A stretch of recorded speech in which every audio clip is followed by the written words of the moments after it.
नमस्कार दोस्तों, मेरा नाम है विशाल और आप सबका स्वागत है स्टॉक बॉक्स के stock market business and financial updates में। अगले 10 से 12 मिनट में आपको पूरी दुनिया भर में ऐसे सारे इवेंट्स जो आपको फाइनेंशियली इम्पैक्ट कर रहे हैं उसके बारे में पता चल जाएगा। उसका एनालिसिस, कैसे आपकी लाइफ पर इम्पैक्ट पड़ रहा है, क्या पॉजिटिव है, नेगेटिव है, क्या दुनिया भर में होने वाली किसी भी इवेंट से आपकी सैलरी बढ़ सकती है, घट सकती है, इन्वेस्टमेंट्स तुरंत से गिर सकते हैं या ऊपर जा सकते हैं, या फिर नई इन्वेस्टमेंट अपॉर्चुनिटीज आ सकती है। इन सारे सवालों के जवाब आपको मिल सकते हैं उन सारे आर्टिकल्स के साथ जो हमने पिक किए हैं बिजनेस न्यूज़पेपर्स से। तो ऐसे वीडियोस अगर आपको देखने हैं तो इस चैनल को आप अभी सब्सक्राइब कर लीजिए और वीडियो को भी जरूर लाइक कर लीजिएगा। शुरुआत करूंगा सबसे पहले आर्टिकल से, और एक बहुत ही चेयरफुल न्यूज़ है ये, सब लोग बहुत खुश हैं, और ये है हमारे जीएसटी रेट कट्स के बारे में। Festival cheer new GST rates dawn on September 22। इस बार दिवाली के लिए कंपनीज कुछ अलग ही एक्सपेक्टेशंस लेके बैठी हैं, और इन्वेस्टर्स भी जिन्होंने कंपनीज में इन्वेस्ट किया हुआ है मान के चलेंगे कि भाई इस बार अगर इस दिवाली सेल नहीं हुई तो आप भूल जाओ कि किसी भी दिवाली कोई भी सेल हो सकती है। ये तो पॉसिबल ही नहीं है। अब इसका श्रेय जो जीएसटी रेट कट है किसको जाना चाहिए? क्या गवर्नमेंट को जाना चाहिए? अब देखिए, गवर्नमेंट को तो ऑफ कोर्स जाएगा, गवर्नमेंट कर रही है, लेकिन मैं आपको बता दूं इसका एक बहुत बड़ा क्रेडिट जाता है डोनाल्ड ट्रंप को। जी, डोनाल्ड ट्रंप एक बहुत बड़ा रीजन है जो मुझे पर्सनली ऐसा लगता है जिसकी वजह से हमें जीएसटी रेट कट्स देखने को मिल रहे हैं।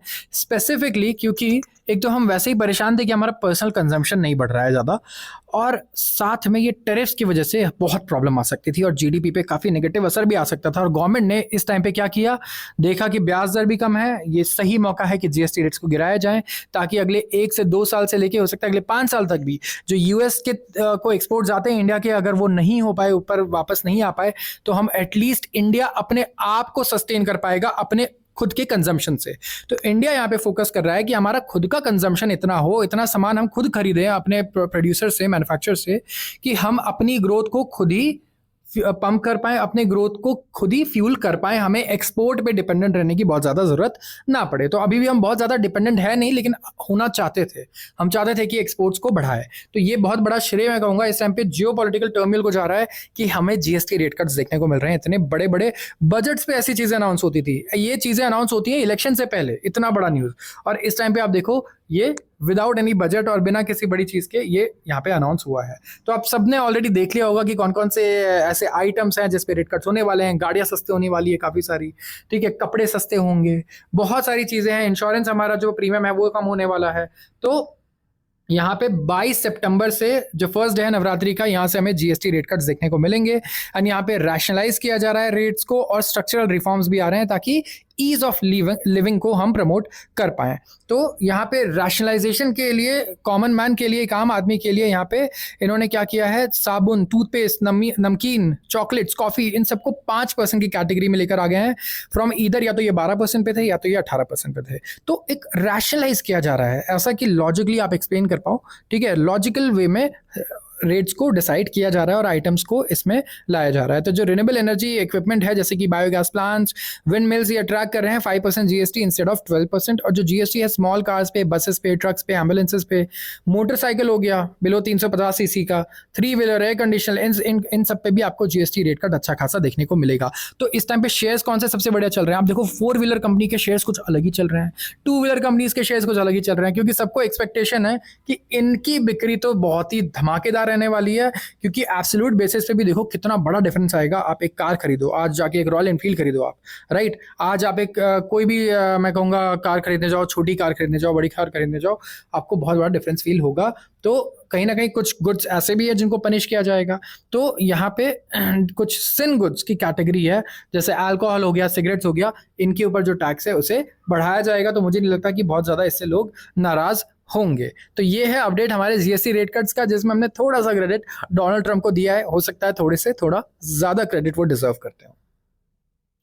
अब बात करूंगा अगले आर्टिकल की, और यह है दिवाली एयर फेयर्स। अब लास्ट आर्टिकल में तो आपको समझ में आया कि आपकी कंपनी जो पोर्टफोलियो में वो ऑलरेडी चल रही होंगी, अगर उनका रिलेशन कंजम्पशन से है तब तो वो चल रही होंगी। अगर आपकी कंपनीज आज या कल में नहीं ऊपर गई हैं इस न्यूज़ के बाद, इसका मतलब उनकी प्रॉब्लम्स कुछ और ही हैं, या तो फंडामेंटली वो बेकार हो सकती हैं, या तो उनका कंजम्पशन से यूजुअली कोई लेना देना नहीं है। तो अब बात करूंगा मैं एयरलाइन सेक्टर की।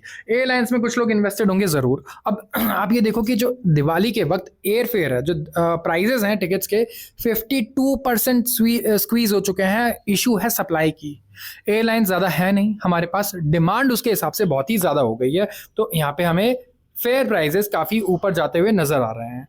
अब जो एवरेज इकोनॉमी एयरफेयर्स हैं मेजर रूट्स पे, अगर आप देखोगे 52% तक बढ़ चुके हैं।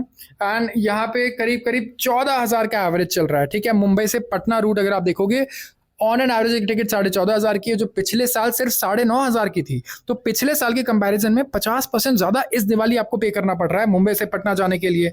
बेंगलुरु से लखनऊ जाने के लिए जो आप 10,000 दोगे, पहले आप दे रहे थे सिर्फ 6,700। 47% का इंक्रीज आया है। तो कहीं ना कहीं यहाँ पे काफी ज्यादा स्ट्रॉन्ग डिमांड देखने को मिल रहा है। ट्रैवलर्स बहुत ही पहले रिजर्वेशंस कर रहे हैं, इस टाइम पे बहुत ही पहले बुक कर रहे हैं टिकट्स। और फ्यूअर फ्लाइट जो है यहाँ पे पिछले साल से इस बार फ्लाइट्स कम रहने वाली हैं। ठीक है, तो पिछले साल से कम जब फ्लाइट्स रहेंगी तो एयर फेयर तो शूट अप होगा ही, क्योंकि डिमांड तो बढ़ता ही बढ़ना है हर साल। तो ओवरऑल बेसिस पे अगर आप देखोगे, एयर इंडिया जो मेन एयरलाइन है जो स्केल बैक कर रही है सर्विसेज को, वो अंडरटेक कर रही है $400 million retrofit programme across 26 Boeing 787-8, 13 Boeing 777 300 ERs and 27 Airbus. तो एक प्रोजेक्ट है जिसकी वजह से कंस्ट्रेन कर लिया इन्होंने अपनी कैपेसिटी को, और इसकी वजह से इन्हें रूट कट्स भी करने पड़ रहे हैं। तो कहीं ना कहीं ये एक बड़ा प्रॉब्लम है। एंड देखिए, अब ये शॉर्ट टर्म है, of course long term problem नहीं है, बट कहीं ना कहीं हमारे एयरफेयर्स को परेशान करेगा, ऊपर लेकर जाएगा, जिससे लोग परेशान होंगे। अब कंपेयर करो आप, तो एयरलाइंस ये भी कह रही है कि एक और प्रॉब्लम है हमारे पास। क्या? अच्छा, आप ये देख रहे हो 2 दिन से मैं कवर कर रहा हूँ कि रुपया काफ़ी प्रेशर में है। इसका मतलब कि रुपी पे काफ़ी प्रेशर है, रुपया लगातार नीचे जा रहा है।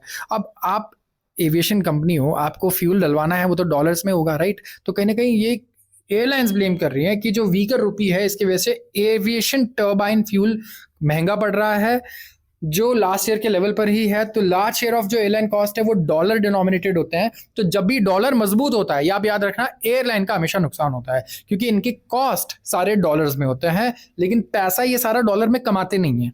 तो हाई डिमांड डेज पे अगर आप देखोगे तो ज़्यादा फेयर होगा, ज़्यादा प्राइसेस होंगे, तो ये अपने कॉस्ट को रिकवर कर पाएंगे, इनका ये कहना है। तो कहीं ना कहीं ये वीक रुपी को काफ़ी ब्लेम कर रहे हैं। उनका कहना है कि पैसे खर्चे डॉलर में करते हैं, कमाते रुपए में। तो ये तो बहुत बड़ा डीमेरिट है इस मार्केट में, और यही हमें एयरलाइंस के साथ देखने को मिल रहा है। अब बात करूंगा अगले आर्टिकल की, तो ये है एक इंडस्ट्री के बारे में जिसके बारे में मैं कहूँगा एक वक्त पे थोड़ा कम बुलिश हो गया था कि अब इसमें बहुत कुछ हो चुका है, लेकिन अब तो लग रहा है कि नहीं नहीं भाई, बहुत पोटेंशियल है अभी भी। और ये है सेमीकंडक्टर कंपनीज, जो सेमीकंडक्टर चिप्स बना रही हैं, प्रोडक्ट्स बना रही हैं। स्ट्रॉन्ग वेंचर कैपिटल फंडिंग आ रही है, और इंडिया में मैं कहूँगा इनोवेशन आ रहा है। इस चीज़ पर बेट आप कर सकते हो कि पिछले 50 से 70 सालों में या 50 सालों में जो यूएस ने किया है, और पिछले 25 सालों में जो चाइना ने किया है सेमीकंडक्टर स्पेस में, अगले 10 साल में इंडिया वो अचीव कर सकता है। यस, मतलब कि हम कैचअप कर सकते हैं। आज जो यूएस और चाइना मिलकर सेमीकंडक्टर चिप्स बना रहे हैं, अगले 10 साल बाद हम कहीं ना कहीं वो बनाने लग जाएंगे, और हो सकता है अगले 15 से 20 सालों में हम इक्वल फुटिंग पे आ जाएंगे उनके साथ। ये भी पॉसिबिलिटी है, राइट? तो यहाँ पे आप देखोगे तो गवर्नमेंट रुकने का नाम नहीं ले रही है। यहाँ पे कहा गया है एडवोकेट पॉलिसी सपोर्ट आएगी, इको सिस्टम डेवलपमेंट किया जाएगा। यहाँ पे लीडर्स के साथ बातचीत चल रही है, हमेशा फंडिंग की कोई कमी नहीं रहनी चाहिए यहाँ पे गवर्नमेंट का। ये भी एक बहुत बड़ा मिशन है यहाँ पे। और नेशनल क्वांटम मिशन के चेयरमैन हैं और को फाउंडर हैं एचसीएल सिस्टम्स के, उनका कहना है कि इंडिया को बिल्ड करना चाहिए अपने स्ट्रेंथ्स पे। वक्त आ गया है कि हम एक प्रोडक्ट नेशन बने, एक ऐसा नेशन रहे जो प्रोडक्ट्स बनाए। जैसे आज हम एप्पल के प्रोडक्ट्स यूज कर रहे हैं, सैमसंग के, माइक्रोसॉफ्ट के, गूगल के, ये प्रोडक्ट कंपनीज हैं जो पूरी दुनिया को चला रही हैं, राइट? तो इंडिया की तरफ से एक ऐसा प्रोडक्ट होना चाहिए जो पूरी दुनिया यूज करे, एक जीमेल, एक Google, right? Social media companies. तो ये इस पर हमारा सबसे बड़ा फोकस है। तो वंस प्रोडक्ट डिजाइन हो जाए एक बार, तो एसेंशियल है कि गवर्नमेंट जो है यहाँ पे, government business goes to startup making these products. तो यहाँ पे ऐसे ही यूएस ने सक्सीड किया था अपने डाबा के साथ, defence advance research projects agency model के साथ, जहाँ पे स्टार्टअप्स को चैलेंजेस दिए गए, उन्होंने प्रोडक्ट बनाया, ठीक है, और गवर्नमेंट इनकी सबसे पहली कस्टमर बन गई। तो गवर्नमेंट को कहना होगा कि चलो एक ऐसी चीज़ है जो पूरी दुनिया में सब कुछ कंट्रीज बना रही है, लेकिन इंडिया नहीं बना पा रहा है, कोई नहीं कर रहा है इंडिया में अभी। हम कुछ स्टार्टअप्स को सिलेक्ट कर रहे हैं, एज अ चैलेंज दे रहे हैं, अगर आपने प्रोडक्ट बनाया तो हम खरीदेंगे ये प्रोडक्ट, आप कस्टमर की चिंता मत करो मार्केटिंग की, हम आपसे खरीदेंगे। अगर आप ये कर दो तो बहुत सारे इनोवेटर्स हैं इंडिया में, अगर इतनी गारंटी मिल जाए तो इंडिया में रह करके वो जरूर काम करना चाहेंगे और ऐसे प्रोडक्ट्स को डेवलप करना चाहेंगे। और यूएस ने भी ये किया है।